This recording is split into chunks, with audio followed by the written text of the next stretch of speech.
안녕하세요. PP 채널입니다. 열왕기상 10장을 보면 스바라는 나라의 여왕이 솔로몬을 만나러 찾아오는 그런 내용이 나옵니다. 제가 열왕기상 10장 1절 말씀 읽어드릴게요. 스바의 여왕이 여호와의 이름으로 말미암은 솔로몬의 명성을 듣고 와서 어려운 문제로 그를 시험하고자 하여. 스바의 여왕이 솔로몬의 명성을 듣고 그게 진짜인지 시험하고자 솔로몬을 찾아왔다고 합니다.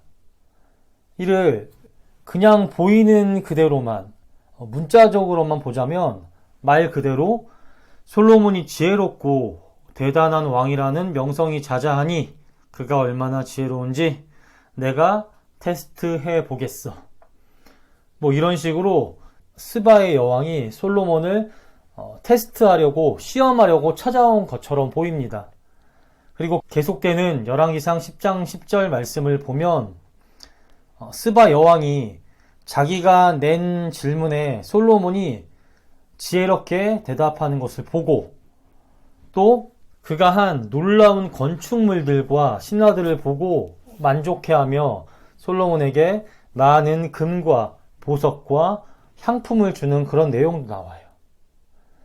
이 또한 보이는 그대로 그냥 문자적으로 보자면 마치 자기의 테스트에 통과하고 실제로 소문만큼 능력이 있는 사람임이 확인되었기에 솔로몬에게 스바 여왕이 선물을 준 것처럼 느껴집니다.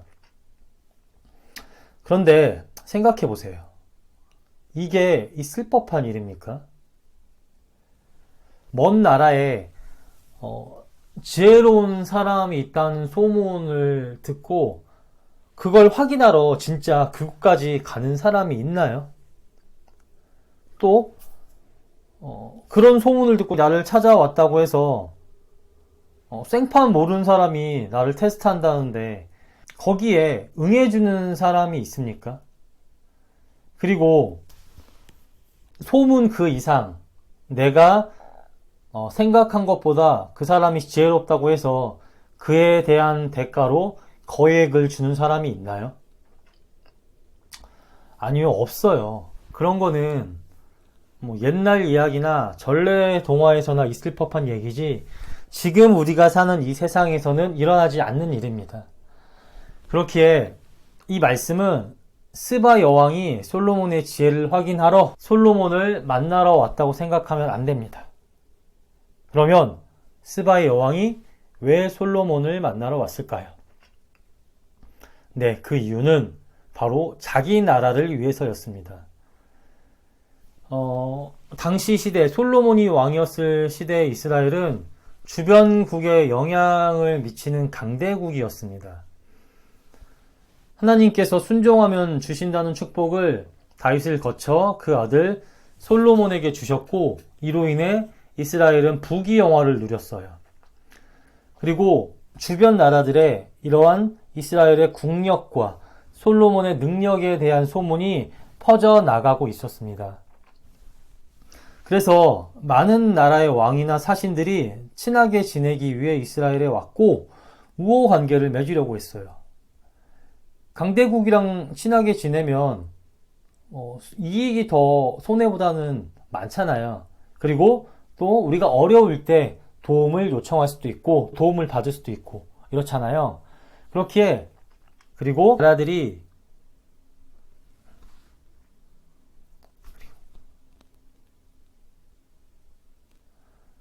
또 우리나라를 어려울 때 도와줄 수도 있고 그리고 그 나라의 위협으로부터 우리가 안전을 가질 수가 있어요. 친하니까 우리나라를 쳐들어오지 않을 거 아니에요. 그래서 많은 나라들이 당시에 이스라엘과 우호 관계를 맺기 위해서 사신을 보내고 또 왕들이 직접 왔던 거예요. 이스라엘로. 스바 여왕도 이들처럼 이들과 같이 이스라엘과 우호 관계를 맺기 위해서 솔로몬을 만나러 왔던 것입니다. 더더욱이 스바는 이스라엘과 친하게 지내야 되는 특별한 이유가 있었어요.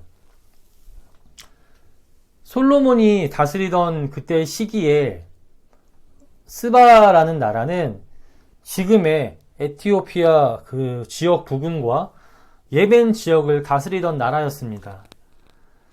이 에티오피아 부근 지역과 예멘 지역은 좁은 바다인 해협을 두고 마주하고 있어 거리상으로는 매우 가까웠지만 서로 대륙은 달랐어요. 에티오피아는 아프리카의 동쪽 끝이었고 예멘은 아시아의 서쪽 끝이었습니다. 그렇기에 스바는 아프리카에서 아시아로, 아시아에서 아프리카로 이동할 때 가장 빠르고 편한 이동 경로 가운데 있었습니다. 특히 인도를 중심으로 하는 무역이 당시에 나름 성행했었는데 인도에서 배를 타고 아프리카로 들어가는 가장 가깝고 또 용이한 지역이 바로 스바 지역이었어요. 그렇다 보니 이곳은 장사하기가 아주 좋은 곳이었습니다. 각 나라와 대륙의 특산품이나 비싼 물건들 그곳에서 거래하고 바로 자기네 나라로 옮겨가기가 편했으니까요.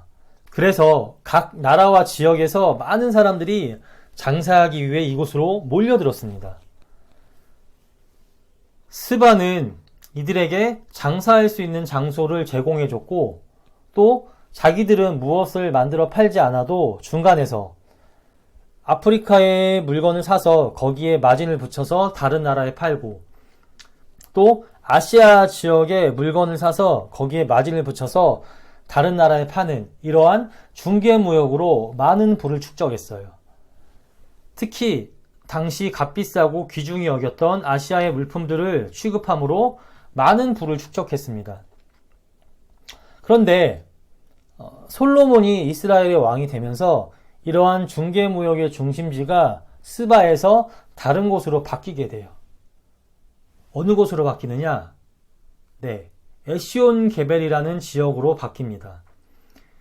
에시온 게벨은 이스라엘의 가장 남쪽에 있는 지역으로 바다와 가까웠어요. 솔로몬은 이곳을 계획적으로 새로운 교역의 중심지로 만들고자 항구 도시로 개발합니다.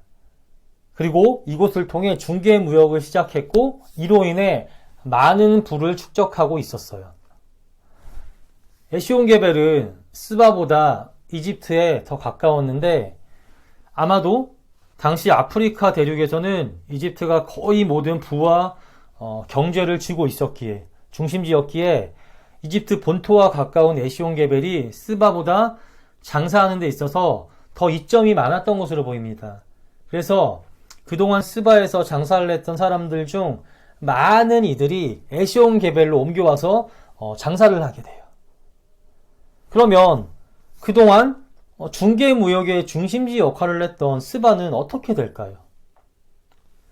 네, 수입이 많이 줄겠죠. 그러므로 나라 경제에 타격이 있었을 것입니다. 그러니 스바 여왕은 위협을 느꼈을 것입니다. 그리고 이대로 더 그냥 내버려 두면 더 큰 피해가 계속적으로 쌓일 것이라는 염려와 걱정도 들었을 거예요. 그렇기에 이 문제를 반드시 해결해야만 했습니다. 이 문제를 해결할 수 있는 방법은 두 가지가 있었어요. 먼저 첫 번째는 전쟁을 해서 이스라엘을 정복하는 것입니다.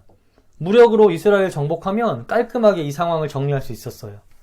그런데 당시 이스라엘은 이미 강대국의 반열에 올라가 있던 상태였어요. 스바보다 훨씬 더 강대국이었습니다. 그렇다 보니 스바가 전쟁을 통해서 무력으로 이스라엘을 제압하는 것은 불가능했습니다. 그렇기에 이 방법으로는 문제를 해결할 수가 없었어요. 다음 두 번째. 그러면 어떤 방법이 또 있느냐? 네.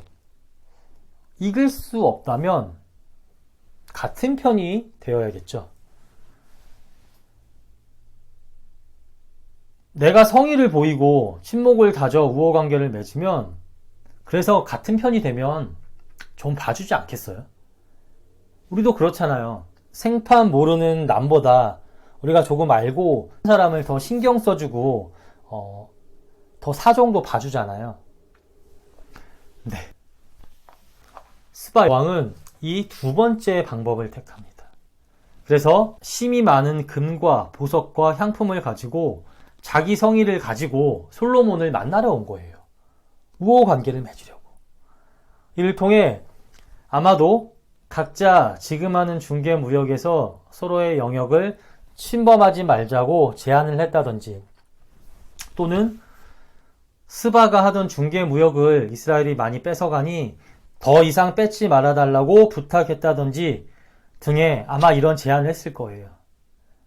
아니면 솔로몬이 말하지 않아도 이미 스바가 어떻게 돌아가는지 사정을 알았을 테니 그의 마음에 들게 행동함으로 솔로몬이 자비를 베풀어 스바의 사정을 봐주기를 바랬을 것입니다. 이렇게 단순히 솔로몬의 명성을 듣고 이를 확인하고자 스바의 여왕이 솔로몬을 만나러 온 것이 아니에요. 단순히 이스라엘과 솔로몬의 명성을 듣고 그게 진짜인지 확인하려 솔로몬을 만나러 온 것이 아니라 자기 나라를 보호하려고, 이를 위해 이스라엘과 우호 관계를 맺기 위해서 스바의 여왕이 솔로몬을 만나러 왔던 것입니다. 이게 스바 여왕이 솔로몬을 찾아온 본 목적이었어요. 그리고 이를 위해 우호 관계를 맺기 전에 먼저 이스라엘이 그만한 능력이 있는지 국력을 확인하고, 또 이 이스라엘의 왕인 솔로몬이 명성대로 대단한 인물인지 그만한 능력이 있는지 확인하기 위해 스바 여왕이 어려운 질문들로 솔로몬을 시험했던 것입니다.